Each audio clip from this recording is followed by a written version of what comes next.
Kwanza naomba niungane na nyinyi katika kumshukuru Mwenyezi Mungu kwa kutujalia uzima na tukakutana hapa katika shughuli yetu hii muhimu kwa ajili na mustakabali wa jambo ambalo tunaliendea kuanzia kesho la uchaguzi mkuu wa Zanzibar.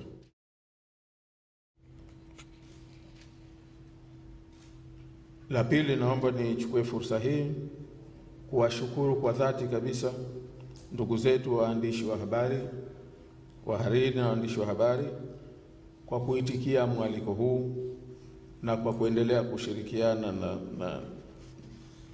na sisi kwa kuungana na wenzetu katika nchi yetu katika wakati huu ambapo chini ya masaa 24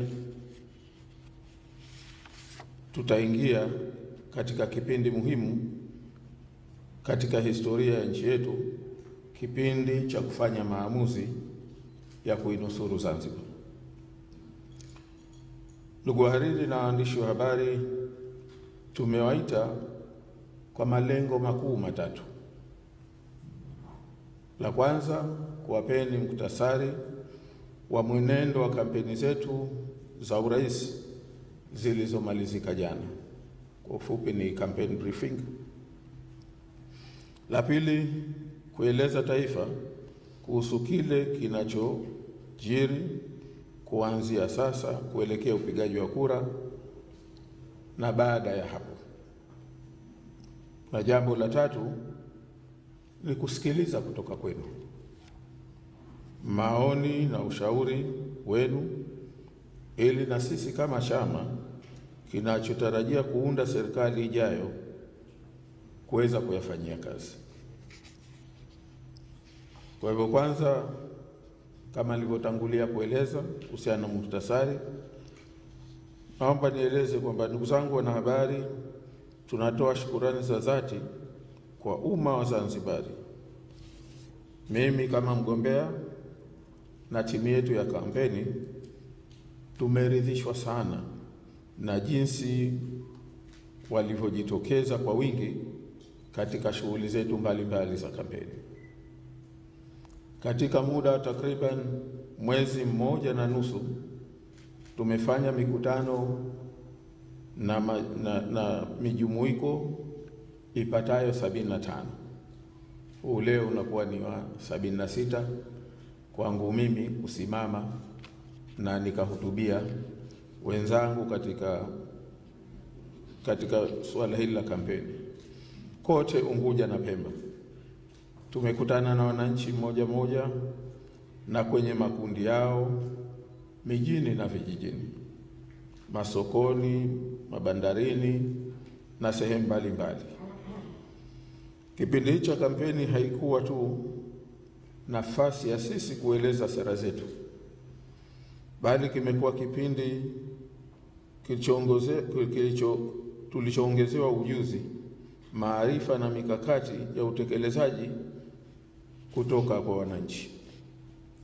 Tumegundua na kuguswa mno juu ya kero mbalimbali, kero nyingi sana za wananchi, zaidi ambavyo sisi tulikuwa tunazijua. Miongoni mwao, kwanza, tumetambua mgogoro mbaya sana, mkubwa sana wa ardhi unaoliua taifa letu. Mgogoro ambayo chanzo chake kikuu ni kutokufuatwa kwa sheria na taratibu za nchi na baadhi ya watu kutumia vibaya mno nafasi zao katika utumishi wa umma. Tumeelezwa kuhusu adha za hospitali zisizo na huduma bora za afya na bima afya isiyokuwa na tija. Tumeshuhudia mfumo wa elimu unaoendeshwa kisiasa zaidi, huku heshima na hali ya maisha ya mwalimu ikiwa duni sana. Tumesikia kero kubwa za wavuvi, wakulima waliokatishwa tamaa na wasiokuwa na soko wa bidhaa zao.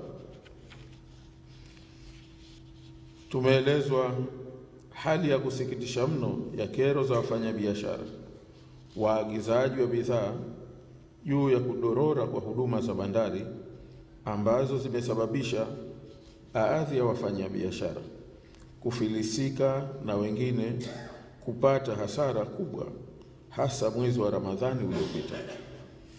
Aidha, jinsi wafanyabiashara wanavyoelemewa na mzigo wa kodi na tozo mbalimbali.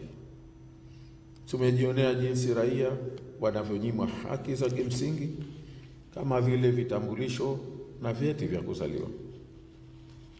Tumeshuhudia wananchi wanavyoishi katika dhiki kubwa ya maisha.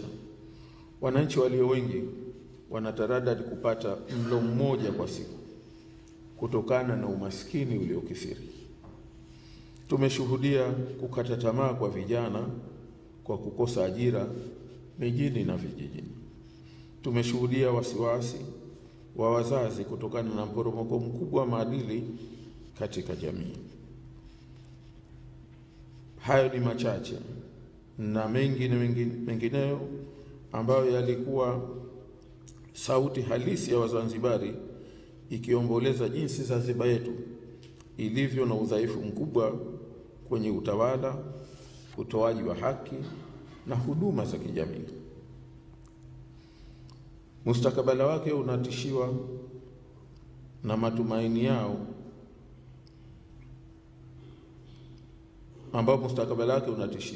matumaini yao ni kwetu ACT Wazalendo kuja kuiokoa kutokana na maono na sera ambazo tulizibainisha kwao. Baada ya muhtasari huo, nieleze kwa ufupi dira yetu ya Zanzibar mpya, Zanzibar moja yenye mamlaka kamili. Ndugu wanahabari, sisi tumeahidi masuluhisho madhubuti kwa vilio hivyo vya Wazanzibari. Miongoni mwa masuluhisho hayo, la kwanza ni mamlaka ya Zanzibar, ambapo tumeweka wazi sera yetu kuhusu muungano wetu na kuimarisha mamlaka ya Zanzibar. Pili ni kuhusiana na Zanzibar brand, ambapo haihusu tu bidhaa bali maisha yote ya Uzanzibari, alama zake, utukufu wake, upekee wake, utamaduni, mila na silka zake.